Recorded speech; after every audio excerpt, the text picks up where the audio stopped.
Okay, hey everyone, welcome back to the Rubber Duck Recruiter. It's me. This is not a rubber duck. This is a pelican eating a frog who refuses to go quietly, which is exactly how we should all be in life when it tries to eat us whole. Okay, so today we're talking about recruitment funnels. This should be a quick video, very, very important, especially if you're interviewing or if you just want to understand what it's like to be a full cycle recruiter.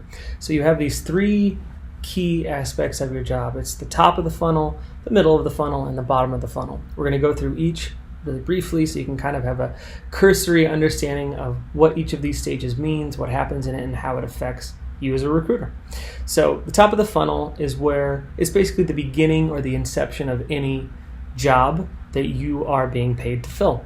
So the top of the funnel is usually understanding the requisition that you're hiring for, understanding the basic qualifications that need to be filled in order for you to fill this rec.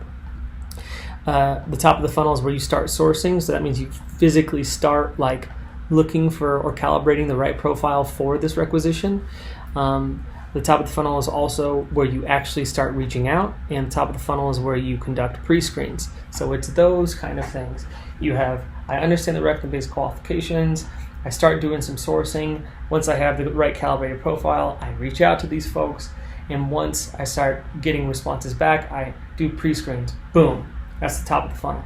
So the middle of the funnel is where you've conducted a few pre-screens, and you're like, yo, Joe and Mary are dope candidates. I want them to speak to a hiring manager. Let's bring them to an initial interview.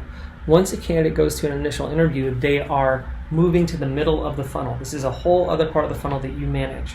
In the middle of the funnel, you are setting up a tech screen. If they do well, you're moving them from the tech screen to an on-site, and everything in between those steps would be the middle of the funnel. So, and this is colloquially speaking, or I guess you could say generally speaking, this is where you move from sourcing to recruiting, right? There's sourcers and there's recruiters out there in the job market. Recruiters tend to take hold when a candidate is going to the on-site and it's time to sell them in preparation for them doing well in the on-site and accepting an offer, right? Sourcing is the piece where you're just trying to find qualified candidates and get them into the process to see if they'll do well.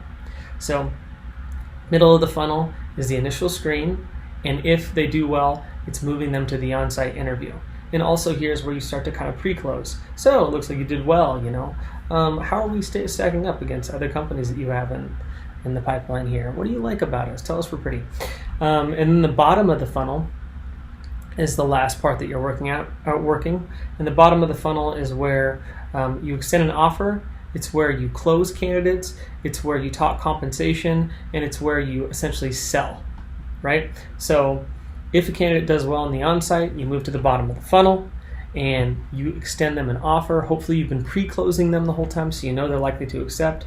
It's where you know how to negotiate whatever compensation structure your company offers, whether they give sign-on bonuses or they give equity or they have stock options, or maybe they have performance bonuses that are really awesome, or your dog can go to work, or they can give you $4,000 to use their Airbnbs. Who knows? But that's where you kind of master whatever the compensation plan is and know where you can and can't flex, and then you get better at that.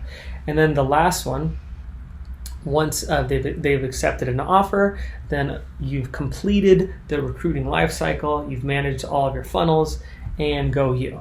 So recruiting is essentially a cyclical process of nurturing each of these stages of the recruitment process. And all of the stages kind of influence other stages. Your outreach, if it's really high and you're noticing that you're not getting much feedback or no one's going to the initial interview, then maybe there's an issue in your sourcing. Or maybe if you're just not getting enough, you need to increase outreach. Or maybe your pre-screens are looking for the wrong thing, or blah, blah, blah. Anyways, I could go on. But that's a cursory understanding of the funnels that you should be responsible for and thinking about as you move forward in your recruiting career. Awesome. What a great video. What a great video. As always, may the recruiting odds be ever in your favor. High five.